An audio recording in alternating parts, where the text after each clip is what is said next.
सुमन के पिता एक कुम्हार थे और मिट्टी के मटके और बर्तन बनाकर बेचते थे। सुमन ने 10वीं तक की पढ़ाई पूरी कर ली थी और वो आगे की पढ़ाई करना चाहती थी। उसके माता पिता भी चाहते थे कि सुमन पढ़ लिख जाए। माँ बापू देखो, मेरी 10वीं कक्षा के नतीजे आ गए। मैं अव्वल नंबर से पास हुई हूँ। मास्टर जी कह रहे थे मुझे आगे 11वीं की पढ़ाई शुरू कर देनी चाहिए। हाँ बेटिया, मैं भी यही सपना मन में संजोकर चल रहा हूँ कि एक दिन मेरी बेटी भी पढ़ लिख कर अपने पैरों पर खड़ी हो। बस ये शरीर साथ दे जाए। कब से काम भी नहीं किया। पहले थोड़े मटके और बर्तन बना भी लेता था, पर अब तो थकावट इतनी जल्दी हो जाती है कि कुछ मन ही नहीं करता। आप चिंता क्यों करते हो, ठीक हो जाओगे। सुनो जी, ये लो दवाई पी लो, थोड़ा आराम आ जाएगा। कुछ दिनों से सुमन के पिता की तबीयत ठीक नहीं चल रही थी।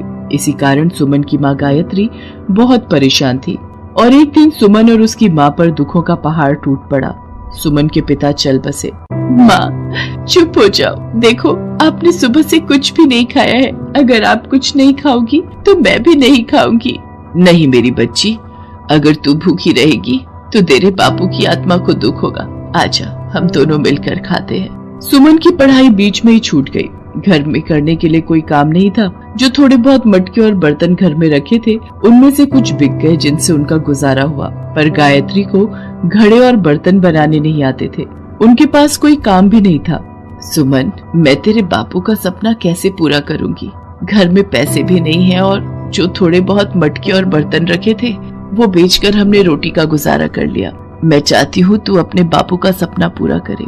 इसके लिए मुझे काम करना होगा, पर क्या काम करे यही समझ नहीं आ रहा। माँ, क्यों ना हम मटके में कुछ बनाकर बेचें?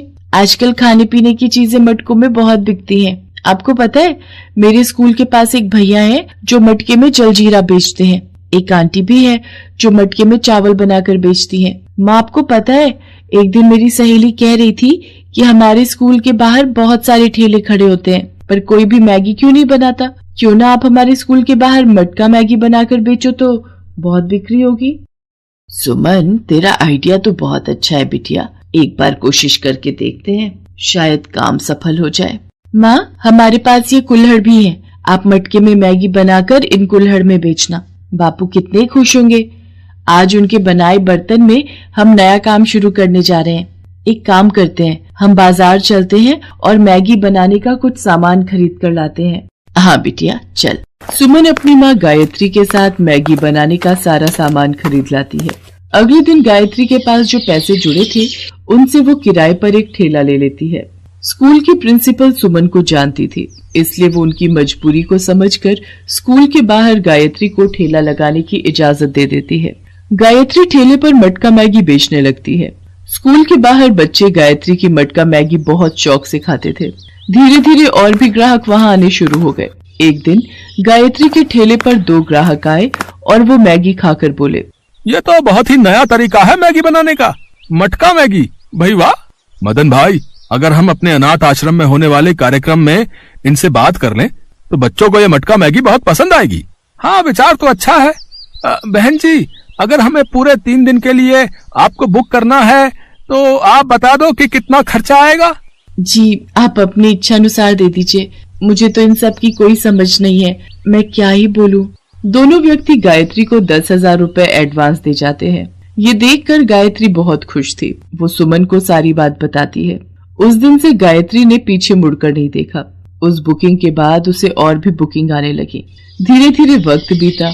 सुमन ने कॉलेज की पढ़ाई पूरी कर ली और उसकी एक बड़े स्कूल में टीचर की नौकरी लग गई। देखो जी, आज आपकी बिटिया अपने पैरों पर खड़ी हो गई है, बड़े स्कूल की मास्टरनी बन गई है। माँ, आज बापू हमारे साथ होते तो वो कितना खुश होते। गायत्री सुमन को गले लगा लेती है। अब सुमन ने अपनी एक दुकान भी खरीद ली जहाँ वो मटका मैगी में कई तरह के स्वाद बेचती थी।